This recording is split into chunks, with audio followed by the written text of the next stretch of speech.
मानव संसाधन विकास मंत्रालय ने 34 साल बाद नई शिक्षा व्यवस्था की घोषणा की जुलाई 2020 को। हमारे देश का शिक्षा पैटर्न 10+2+3 के अनुसार है, लेकिन अब इस पैटर्न को बदलकर 5+3+3+4 कर दिया गया है। तो चलिए हम लोग जानते हैं कि आखिर यह नई शिक्षा नीति 2020 है क्या। नई शिक्षा नीति 2020 का जो मुख्य बिंदु है, जो प्रत्येक विद्यार्थी और गार्जियन को जानना चाहिए, आज मैं उसी के बारे में इस वीडियो में चर्चा करूंगा। तो चलिए हम लोग देखते हैं नई शिक्षा नीति 2020।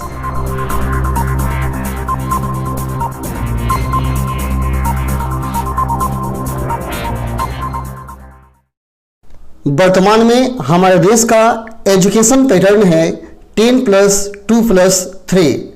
इसका मतलब हुआ कि 10वीं क्लास जैसे ही खत्म होगा आपको 10+2 में दाखिला लेना होगा, और 10+2 में यह नियम है कि आप या तो साइंस लेंगे या आर्ट लेंगे या कॉमर्स लेंगे।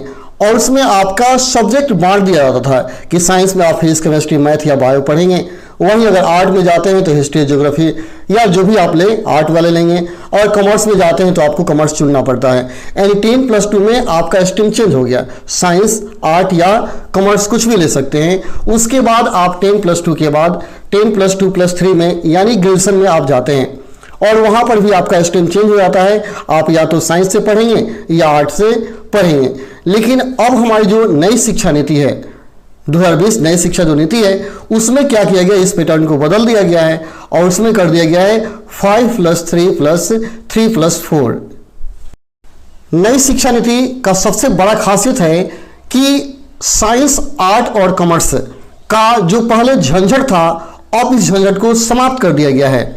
पहले ऐसा था कि यदि कोई छात्र साइंस का है और उसको इतिहास पढ़ने का मन करता है तो वो नहीं पढ़ सकता है। यदि कोई छात्र आर्ट का है और वो बायोलॉजी चाहता है कि पढ़े तो नहीं पढ़ सकता है। लेकिन नई शिक्षा नीति में यह बिल्कुल बदल गया है, कोई भी विद्यार्थी कोई भी सब्जेक्ट पढ़ सकता है। यानी विद्यार्थी को बिल्कुल स्वतंत्र कर दिया गया है, ना तो उसको साइंस का झंझट है, ना ही आर्ट का झंझट और ना ही कॉमर्स का झंझट। कोई भी विद्यार्थी कोई सब्जेक्ट स्वतंत्रता पूर्वक पढ़ सकता है।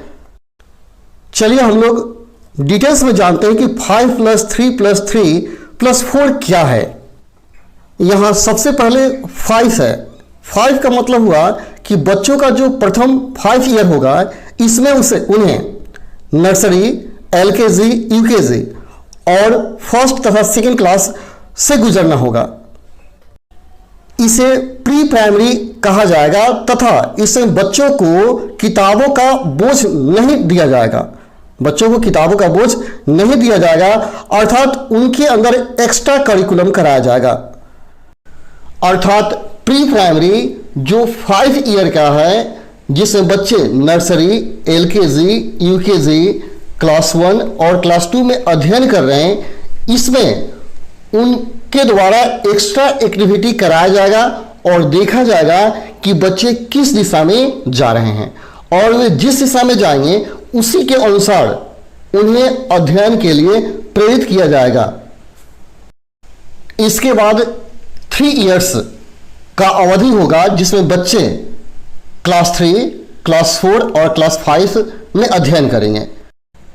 इन 3 साल के अवधि में बच्चों को सब्जेक्ट, विषय की ज्ञान दी जाएगी, अर्थात बच्चों को बताई जाएगी कि फिजिक्स क्या होता है, मैथमेटिक्स क्या होता है, हिस्ट्री क्या होती है, ज्योग्राफी क्या होती है, इकोनॉमिक्स इत्यादि यानी सब्जेक्ट क्या होते हैं, उनके बारे में बच्चों को जानकारी दी जाएगी और देखा जाएगा कि बच्चे किस विषय में कितना रुचि ले रहे हैं। और इसके अतिरिक्त यदि बच्चों में कोई एक्स्ट्रा हुनर दिख रही है तो बच्चों को एक्स्ट्रा हुनर करने की भी इजाजत दे दी जाएगी। एक्स्ट्रा हुनर का मतलब है कि यदि किसी बच्चे में सिंगिंग का शौक है तो उसे सिंगिंग करने का इजाजत मिलेगा। यदि किसी बच्चे में कंप्यूटर का शौक है तो उसे कंप्यूटर की पढ़ाई करने की इजाजत मिलेगी। यदि किसी बच्चे में डांसिंग का शौक है तो उसे डांस करने की इजाजत मिलेगी। यानी बच्चे अब बिल्कुल स्वतंत्र होंगे, जैसा पढ़ना चाहेंगे वैसा वे पढ़ करके जो बनना चाहेंगे वे बन सकते हैं।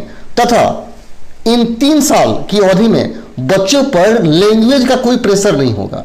यानी बच्चों पर जबरदस्ती यह नहीं थोपा जाएगा कि आपको इंग्लिश मीडियम में ही पढ़ना है। वे बच्चे जिस भाषा में चाहेंगे उस भाषा में पढ़ सकते हैं। वे चाहे तो हिंदी में पढ़ सकते हैं, वे चाहे तो संस्कृत में पढ़ सकते हैं, वे चाहे तो इंग्लिश में पढ़ सकते हैं। अर्थात बच्चे अपने इच्छा के अनुसार लैंग्वेज चुन सकते हैं। यानी जबरदस्ती उनके ऊपर इंग्लिश का बोझ नहीं लादा जाएगा। इसके बाद अगला 3 साल की अवधि आती है जिसमें बच्चे 6, 7 और 8 क्लास में अध्ययन करेंगे। इस क्लास में बच्चों को विशेष रूप से कोडिंग सिखाया जाएगा।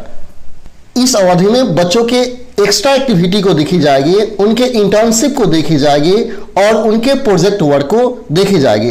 अब यहाँ के बच्चे भी चीन जैसे देशों के बच्चों के भांति शुरू से ही सॉफ्टवेयर और हार्डवेयर को समझ पाएंगे और शुरू से ही उनका टेक्निकल माइंड डेवलप होगा। इसके बाद आता है 4 इयर्स, 5 + 3 + 3 + 4, जो कि सबसे इंपॉर्टेंट ईयर्स होगा।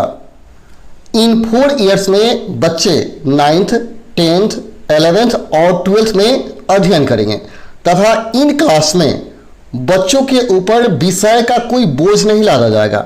इसमें बच्चे अपनी इच्छा से कोई भी विषय चुन सकते हैं। यदि कोई बच्चा आर्ट के स्ट्रीम में है और हिस्ट्री पढ़ता है, उसका विचार होता है कि मैं बायो पढ़ूं तो बायो पढ़ सकता है। यदि कोई बच्चा साइंस के स्ट्रीम में है और फिजिक्स पढ़ रहा है और उसका विचार करता है मैं इतिहास पढ़ूं तो इतिहास पढ़ सकता है। यानी बच्चे अपनी इच्छा से कोई विषय चुन सकते हैं, चयनित कर सकते हैं। तथा विशेष खासियत यह होगी कि इन क्लास में बच्चों का 2 एग्जाम होगा और सेमेस्टर वाइज होगा। यानी प्रत्येक 6 मंथ पर एक एग्जाम लिया जाएगा और 12 मंथ पर दूसरा एग्जाम होगा और दोनों एग्जाम के मार्क्स को जोड़कर फाइनल रिजल्ट निकाला जाएगा। अर्थात अब बच्चों को अध्ययन करना पड़ेगा क्योंकि प्रत्येक वर्ष में 2 सेमेस्टर होगा और दोनों सेमेस्टर के मार्क्स को जोड़ करके अंतिम सेमेस्टर में रिजल्ट घोषित किया जाएगा। तो जो बच्चे अच्छा से पढ़ेंगे वही अच्छा मार्क्स ला पाएंगे। अब बच्चों को अच्छा से पढ़ना पड़ेगा।